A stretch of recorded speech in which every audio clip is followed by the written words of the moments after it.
Class 10th का CBSE के लिए है, मीन्स इंग्लिश मीडियम में। आज फर्स्ट क्लास है ट्रिगोनोमेट्री का। ट्रिगोनोमेट्री में होता क्या है, ट्रिगोनोमेट्री में मेन रूप से जो हम लोग पढ़ते हैं राइट एंगल ट्रायंगल के बारे में पढ़ते हैं। राइट एंगल ट्रायंगल के बारे में जो पढ़ते हैं इसमें मेन रूप से एंगल और साइड का रिलेशन करते हैं। किसका करते हैं? एंगल और साइड का रिलेशन करते हैं। तो मीन्स राइट एंगल ट्रायंगल समझने से पहले हम लोग एक थ्योरम देखते हैं। पाइथागोरस नाम का एक मैथमेटिशियन थे जो एक अपना एक ट्रिक दिए थे, जो मीन्स क्या है, पाइथागोरस थ्योरम है। इसमें क्या होता है देखिए ध्यान से, पहले राइट एंगल ट्रायंगल के बारे में समझ लीजिए। राइट एंगल ट्रायंगल उस ट्रायंगल को बोलते हैं जिसका वन एंगल 90 डिग्री होता है। आप हमेशा ध्यान रखिएगा कि वन एंगल ही 90 degree, more than one angle 90 degree नहीं होगा, क्योंकि दो एंगल जब 90 डिग्री होगा तो 90 प्लस 90 कितना हो जाएगा 180, और 3 एंगल्स का सम होना चाहिए 180, और 2 में ही 180 हो गया। तो मीन्स 2 एंगल्स 90 पॉसिबल नहीं है। मीन्स वन एंगल 90 होगा तो राइट एंगल ट्रायंगल होगा। अब राइट एंगल ट्रायंगल का वन एंगल तो 90 डिग्री होगा। अब ये समझना है कि 90 डिग्री का सामने का जो साइड होगा वो होगा हाइपोटेनियस। वो क्या होगा? हाइपोटेनियस। हमेशा याद रखिएगा, जो 90 डिग्री एंगल बन रहा है उसके ठीक सामने का साइड है हाइपोटेनियस। ओके, नेक्स्ट देखिए, जहाँ पर कोई एंगल दिया हुआ हो, मीन्स कोई एंगल गिवन हो, उस एंगल के सामने का जो साइड होगा वो परपेंडिकुलर होगा। ठीक है, तो यहाँ पर थीटा है, तो थीटा के लिए ये क्या हो गया? परपेंडिकुलर। तो दो साइड हमारा फिनिश हो गया। मीन्स राइट एंगल के सामने हाइपोटेनियस, जो एंगल गिवन है उसके सामने परपेंडिकुलर, और अदर जो साइड हमारा बचा थर्ड वाला वो क्या हो जाएगा? बेस हो जाएगा। समझे ना? ये थीटा के लिए परपेंडिकुलर है, बट अगर कोई यहाँ पर एंगल दिया हुआ रहता तो इस एंगल के लिए ये बीसी हमारा परपेंडिकुलर होता। एज एग्जाम्पल यहाँ पर हम लोग समझिए, ये देखिए हमारा ये राइट एंगल ट्रायंगल है ना, ए बी सी, ये 90 डिग्री है, तो ये 90 डिग्री के ठीक सामने हाइपोटेनियस फिक्स है कि ये हाइपोटेनियस ही होगा, क्या? ए सी। बट अगर यहाँ पर दिया हुआ है थीटा और यहाँ पर दिया हुआ है फाई, ठीक है, तो ये थीटा के लिए जो परपेंडिकुलर होगा ये परपेंडिकुलर होगा, बट ये फाई के लिए जो परपेंडिकुलर होगा ये परपेंडिकुलर होगा। तो थीटा के लिए ये परपेंडिकुलर, ये तो फिक्स है हाइपोटेनियस, तो जो बचा वो क्या हो गया? थीटा के लिए बेस। तो थीटा के अकॉर्डिंग बेस ये हुआ, और फाई के अकॉर्डिंग परपेंडिकुलर ये हुआ, और फाई के अकॉर्डिंग बेस ये हुआ। क्लियर है आप लोगों को? फिर से एक बार चलते हैं हम लोग, परपेंडिकुलर हाइपोटेनियस को क्लियर करते हैं। ये हमारा राइट एंगल ट्रायंगल है, ठीक है, यहाँ पर 90 डिग्री है, तो 90 डिग्री के ठीक सामने का साइड जो होगा वो फिक्स है हाइपोटेनियस ही होगा। ओके, बट यहाँ पर लिखा हुआ है 45 डिग्री, तो ये जो 45 डिग्री कोई एंगल दिया हुआ है, तो ये 45 के ठीक सामने अपोजिट वाला जो साइड होगा वो हो जाएगा परपेंडिकुलर। तो दो साइड हो गया, जो लास्ट में थर्ड साइड बचा हुआ है वो क्या हो जाएगा? बेस हमारा हो गया। क्लियर है? बट इसको इरेज कर दो आप। इरेज करने के बाद देखो क्या, ये मान लिए कि दिया हुआ है 60 डिग्री। अब निकालो परपेंडिकुलर कौन सा होगा, बेस कौन होगा। तो ये 90 डिग्री इसके सामने ठीक है, फिक्स है, ये हाइपोटेनियस ही होगा, बट ये 60 के अकॉर्डिंग देखे तो 60 के ठीक सामने ये परपेंडिकुलर, और जो बचा हुआ है बेस है। तो आप लोगों को हाइपोटेनियस परपेंडिकुलर बेस में कोई प्रॉब्लम नहीं होगा। पाइथागोरस थ्योरम जो है ये हाइपोटेनियस, परपेंडिकुलर और बेस तीनों का एक रिलेशन है। पाइथागोरस थ्योरम क्या है? हाइपोटेनियस, परपेंडिकुलर, बेस तीनों का एक रिलेशन है। ये रिलेशन होता क्या है? हाइपोटेनियस का स्क्वायर इक्वल परपेंडिकुलर का स्क्वायर प्लस बेस का स्क्वायर। वन टाइम और, हाइपोटेनियस परपेंडिकुलर बेस के बीच में एक रिलेशन है, और रिलेशन क्या है? पाइथागोरस थ्योरम में दिया गया है। मीन्स क्या? हाइपोटेनियस का स्क्वायर इक्वल परपेंडिकुलर का स्क्वायर प्लस बेस का स्क्वायर। इसमें ये परपेंडिकुलर और बेस गिवन है, तो हम लोग क्या फाइंड कर सकते हैं? हाइपोटेनियस फाइंड कर सकते हैं, या हम लोग ऐसे इसको लिख सकते हैं, एच का एच स्क्वायर में है, इधर गया क्या चीज में? रूट में, स्क्वायर रूट में, और क्या है? P square plus B square, P for perpendicular, B for base ना, एच स्क्वायर का एच स्क्वायर, ये क्या है? बी स्क्वायर प्लस में इधर आया माइनस में बचा क्या? P square. मीन्स क्या लिख सकते हैं? स्क्वायर में इधर आया रूट में, ऐसा लिख सकते हैं, under root H square minus B square बराबर, ये क्या है? स्क्वायर तो इधर रूट में ना आ गया, क्या है? पी।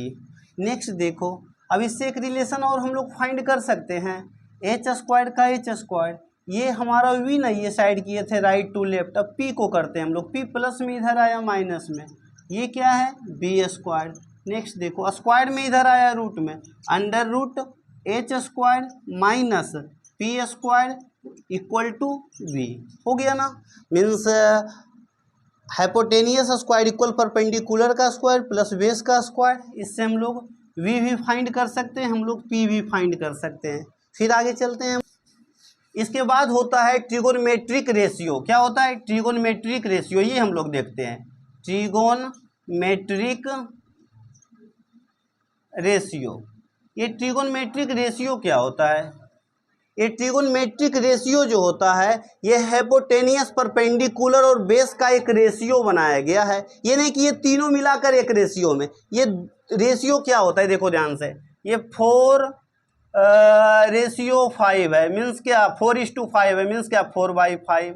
नेक्स्ट देखो 9:8 है, मीन्स क्या 9/8। तो ये दो रेशियो में है, इस तरह से ट्रिगोनमेट्रिक रेशियो होता है, समझे ना। ये ट्रिगोनमेट्रिक रेशियो होता क्या है देखो ध्यान से, हम लिखे फर्स्ट क्या लिखे साइन, ये क्या लिखे कॉस, ये क्या लिखे टैन, है ना। अब देखो ध्यान से, साइन का अपोजिट होता है, साइन का अपोजिट एक याद रखना आप लोग कोसेक, साइन का अपोजिट क्या होता है कोसेक। कॉस का अपोजिट होता है, कॉस का अपोजिट होता है सेक, कॉस का अपोजिट क्या याद रखिएगा सेक। टैन का अपोजिट क्या याद रखिएगा कॉट, टैन का अपोजिट कॉट, है ना। अब यहाँ पर अभी हम लोग एंगल के लिए कुछ ले लेते हैं, तो एंगल के लिए हम लोग थीटा भी ले सकते हैं, फाई भी ले सकते हैं, अल्फा भी ले सकते हैं, बीटा भी ले सकते हैं, कुछ भी एंगल इंडिकेट करने के लिए ले सकते हैं। तो हम लोग अभी फिलहाल यहाँ पर थीटा है तो थीटा ही ले लिए, थीटा हो गया, थीटा हो गया, थीटा हो गया, थीटा हो गया, थीटा हो गया, थीटा हो गया। आप याद रखिएगा, आपको हमेशा रहना चाहिए क्या, साइन का अपोजिट कोसेक, कॉस का अपोजिट सेक, टैन का अपोजिट कॉट। मतलब जो साइन का रेशियो होगा उसका ठीक अपोजिट रेशियो कोसेक का होगा, जो कॉस का रेशियो होगा उसका अपोजिट सेक का रेशियो होगा, टैन का जो रेशियो होगा उसका अपोजिट कॉट का रेशियो होगा। तो जो साइन का रेशियो होता है ना, होता है परपेंडिकुलर बाई हाइपोटेनियस। मीन्स क्या बोल सकते हैं इसको, ऐसे भी बोल सकते हैं P/H, कोई प्रॉब्लम नहीं। मीन्स साइन थीटा इक्वल क्या पढ़ेंगे P/H, मीन्स क्या परपेंडिकुलर बाई हाइपोटेनियस। हम क्या बताए, साइन का अपोजिट कोसेक, मीन्स क्या परपेंडिकुलर बाई हाइपोटेनियस है, तो इसका अपोजिट क्या कर देंगे हाइपोटेनियस बाई परपेंडिकुलर। कॉस का होता है ना B/H, बी मतलब क्या, बी मतलब क्या बेस, बेस बाई हाइपोटेनियस। तो इसका कॉस का अपोजिट क्या है सेक, इसमें क्या करेंगे hypotenuse by base. Tan theta equal होता है ना परपेंडिकुलर बाई बेस, तो टेन का अपोजिट क्या है कॉट, तो कॉट इक्वल क्या हो जाएगा B/P। ओके, फिर से एक बार, ट्रिगोनमेट्रिक रेशियो में आप हमेशा पहले ये याद रखिएगा कि साइन का अपोजिट जो होता है कोसेक होता है, कॉस का जो अपोजिट होता है सेक होता है, टैन का जो अपोजिट होता है कॉट होता है। अब साइन थीटा का देखते हैं, थीटा ये क्यों लिए हैं, थीटा के जगह पर हम लोग कुछ भी इंडिकेट करने के लिए ले सकते हैं। थीटा के जगह पर हम लोग अल्फा भी ले सकते हैं, बीटा भी ले सकते हैं, फाई भी ले सकते हैं, बस ये एक एंगल को इंडिकेट कर रहा है और इसका कोई मतलब नहीं है। तो साइन का अपोजिट कॉसेक, कॉस का अपोजिट सेक, टैन का अपोजिट कॉट। तो साइन इक्वल क्या होगा परपेंडिकुलर और हाइपोटेनियस का रेशियो होगा, तो परपेंडिकुलर इज टू हाइपोटेनियस, इसको क्या लिखेंगे P/H, वही लिखे परपेंडिकुलर बाई हाइपोटेनियस। साइन का अपोजिट कोसेक तो इसका उल्टा H/P। इस तरह से हम लोग इसका रेशियो हम लोगों को हमेशा ध्यान में रखना है। चलते हैं नेक्स्ट में, कुछ एग्जाम्पल ले लेते हैं। ये देखिए इस तरह से क्वेश्चन दिया हुआ आप लोगों को रहेगा, साइन थीटा, हम क्या बोले थीटा बस एक एंगल को इंडिकेट करता है, साइन थीटा इक्वल 4/5, देन तो मीन्स क्या फाइंड करना है हमको कॉस थीटा, क्या फाइंड करना है कॉस थीटा, कॉस थीटा हम लोगों को फाइंड करना है। अब ये ध्यान से देखो साइन थीटा इक्वल क्या दिया हुआ है 4/5, तो मीन्स हमारा जो साइन थीटा का होता है रेशियो में, ये तीनों का एक रिलेशन बनाकर जो साइन थीटा का रेशियो निकलता है वो क्या होता है परपेंडिकुलर बाई हेपोटेनियस होता है या नहीं होता है? तो परपेंडिकुलर बाई हेपोटेनियस क्या है? 4:5। देखो हम लोग कंपटीशन के एग्जाम में डायरेक्ट 4 यूज कर लेते हैं, डायरेक्ट 5 यूज कर लेते हैं, लेकिन बट जब हम लोग अपना एग्जाम देंगे 10th बोर्ड का, हम लोग डायरेक्ट 4 और 5 नहीं लिखेंगे, हम लोग इसको x मानेंगे। मीन्स क्या? p = 4x और h = 5x। हमको p मिल गया, हमको h मिल गया, हमको परपेंडिकुलर मिल गया, हमको हाइपोटेनियस मिल गया। हमको जरूरत किसका नीड है? बेस का हमको नीड है। मीन्स हम लोग बेस फाइंड करेंगे। तो हम आपको बताए बेस इक्वल √ हेपोटेनियस का स्क्वायर माइनस परपेंडिकुलर का स्क्वायर। हेपोटेनियस कितना माने हैं हम लोग? 5। तो 5x का स्क्वायर माइनस परपेंडिकुलर क्या माने हैं? 4x। तो 4x का स्क्वायर, 5x का करेंगे स्क्वायर 25x स्क्वायर, 4 का करेंगे 16x स्क्वायर, 25 में से 16 माइनस होगा 9x स्क्वायर, 9 का स्क्वायर रूट 3, बचा क्या? x square. स्क्वायर से रूट कैंसिल फाइंड हुआ, x स्क्वायर से root cancel, b = 3x। b हमारा क्या मिल गया? 3x हमारा मिल गया। अब हम लोगों को फाइंड क्या करना है? cos theta. तो आप लोगों को मालूम ही है cos थीटा इक्वल, अभी बताए थे रेशियो में, किसका रेशियो होता है? बेस का और हेपोटेनियस का रेशियो होता है, बेस और हेपोटेनियस का। मीन्स क्या? v/h। हमारा क्या v फाइंड हुआ? 3x। h क्या फाइंड? h मीन्स क्या गिवन था? h था 5x, तो क्या लिए? 5x, x cancel, means cos theta equal क्या? 3/5। इस तरह से हम लोग फाइंड कर सकते हैं इस तरह के क्वेश्चन को। फिर एक लेते हैं एग्जाम्पल, सेकेंड एग्जाम्पल देखिए। इस तरह से क्वेश्चन दिया हुआ रहता है, देखो ऐसे tan theta equal 4/3 then find the all trigonometric ratio. tan theta equal क्या है? 4/3 गिवन है, देन क्या फाइंड करना है? All trigonometric ratio. तो पहले जो गिवन है वो देखो आप, क्या गिवन है? tan theta equal 4/3। tan theta equal होता क्या है? Perpendicular by base. तो परपेंडिकुलर हमारा क्या है? 4/3। अगर हम लोग इसको ये रेशियो में गिवन है, डायरेक्ट 4 नंबर यूज नहीं करना है, 3 नंबर। मीन्स p = 4x और means v = 3x। Means perpendicular given है, बेस गिवन है, परपेंडिकुलर गिवन है, बेस गिवन है। हमको क्या चाहिए? हाइपोटेनियस। मीन्स हम लोग क्या फाइंड करेंगे? हाइपोटेनियस। तो हाइपोटेनियस इक्वल क्या होता है? √ परपेंडिकुलर का स्क्वायर प्लस बेस का स्क्वायर। परपेंडिकुलर क्या गिवन है? 4, तो 4x का होल स्क्वायर प्लस 3x का होल स्क्वायर। 4x का होल स्क्वायर करेंगे तो 16x स्क्वायर, 3 का करेंगे तो 9x स्क्वायर, 16 और 9 25x स्क्वायर, 25 का स्क्वायर रूट 5, x स्क्वायर से रूट कैंसिल, मीन्स क्या? 5x। मीन्स हमारा h क्या आया? 5x आया।